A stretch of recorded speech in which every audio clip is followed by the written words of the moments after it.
j'ai bien conscience que le titre une victime de PNM, pas si victime que ça, peut en effet choquer. Mais je vous invite à écouter la suite.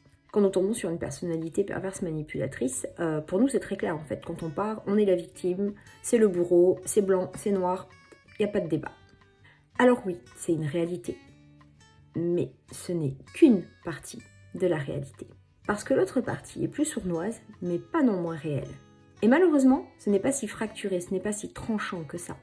C'est même bien plus compliqué que ça. Parce que oui, quand nous sommes une victime de pervers manipulateurs, que j'ai été moi-même, donc je prends mes responsabilités aussi, nous avons nous aussi notre part dans le fait d'être rentré, d'avoir accepté de rentrer dans le fameux triangle de Cartman. Le triangle de Cartman, c'est l'alternance entre les rôles de sauveur, victime, agresseur. Je vous explique tout ça maintenant.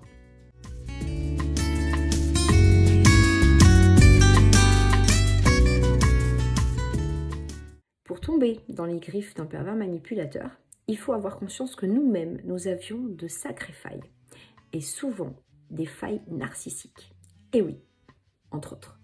Lorsque nous tombons sous l'emprise d'un pervers manipulateur narcissique, il faut savoir qu'il alterne les trois rôles. Il alterne le rôle de sauveur, le rôle d'agresseur et le rôle de victime.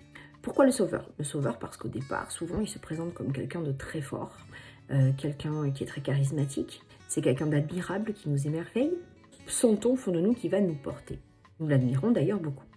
La victime, pourquoi? Parce que souvent, c'est à nous qu'il va montrer ses failles, ses problématiques d'enfance, il va nous parler de ses faiblesses, de ses fêlures. Nous sommes celles en qui il a suffisamment confiance pour pouvoir parler de tout ça. Nous sommes celles en qui il a assez confiance pour montrer son vrai jour, son vrai visage.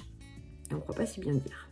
Ça force d'ailleurs notre admiration qu'un homme pareil ait pu vivre autant de choses dures, autant de choses tristes, autant de choses douloureuse et qu'il soit devenu qui il est malgré ses traumatismes, ça renforce encore ce côté admirable que nous voyons en lui.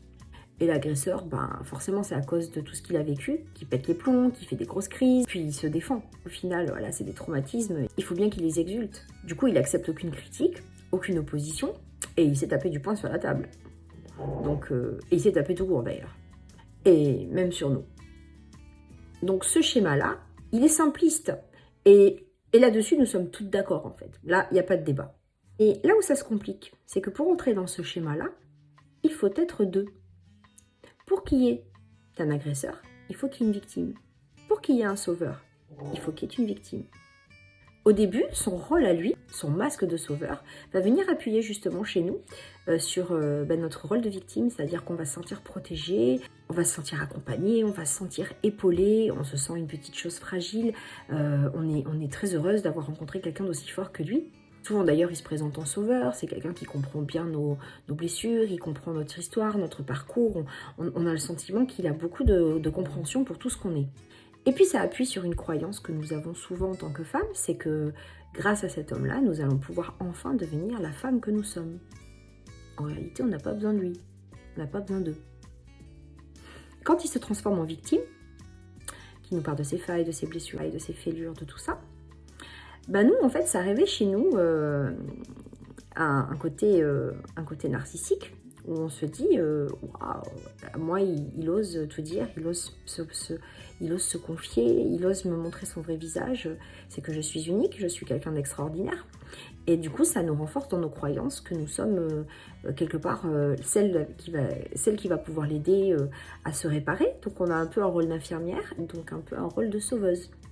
Et c'est là où on accepte d'être dans ce rôle-là.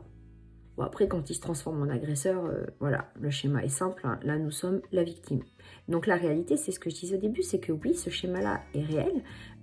En fin de parcours, nous sommes effectivement dans un schéma très clair qui est blanc-noir, qui est agresseur-victime. Mais si dès le départ, nous refusions de rentrer dans ce triangle de Cartman et de prendre le rôle de celle qui va justement être sauvée par lui, de celle qui ensuite va le réparer lui et va le sauver lui, et donc forcément qui ensuite va terminer par le côté victime de l'agresseur. Dès le départ, nous refusions de rentrer dans n'importe quel rôle, il n'y aurait plus de relation toxique.